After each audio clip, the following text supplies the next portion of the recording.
Alright, so tomorrow is a big day for Chainsaw Man fans. We are getting the Reze Arc movie digitally for purchase. So now's a good time to go over places where you can actually get the movie, whether it's to fully buy it digitally or maybe just rent it. So if you aren't going to take to the high seas and become King of the Pirates, let's go ahead and go over a couple places where you can get the movie. Now, the one I personally use is Apple TV.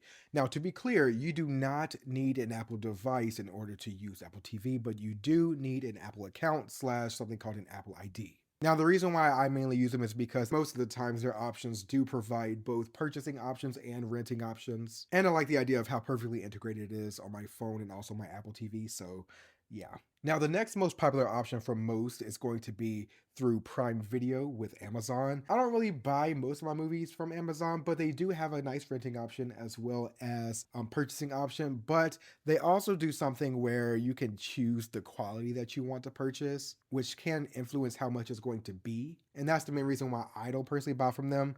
But that is another popular option. Now, the other ones that we're going to talk about is not as popular, but they are just as valuable. Now, next up is Google Play Movies, and this place is pretty good. I only have about 2 or 3 movies from Google Play. I don't really have any complaints with it, but either way, it's a good option, especially if you already have Google devices. So there you go.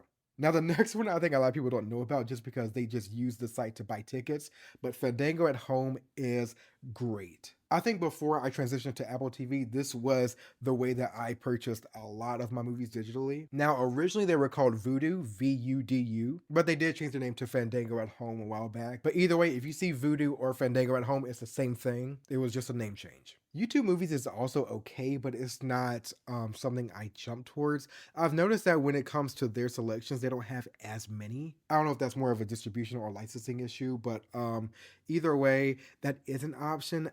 I just find it more difficult to find things there, which is so funny because they also use Google Play. But either way, yeah, that is an option. And another more obscure option is Microsoft Store slash Xbox Movies. I don't use them at all though, so I can't tell you if that's good or not. I think maybe I have just one movie, but aside from that, since I don't have an Xbox console anymore, I can't say if that's still viable or not. So maybe one of you in the comments can say whether or not you still use it. But anyways, those are a few of the key avenues that you can take in order to watch the Chainsaw Man Reze Arc movie. You might have to do a lot of refreshing of pages or even just full on jumping from site to site in order to find the movie. That's just the unfortunate part when trying to find anime movies. It is very difficult to pin down an exact time because they don't really announce anything, if you haven't noticed. But yeah, good luck. Happy watching.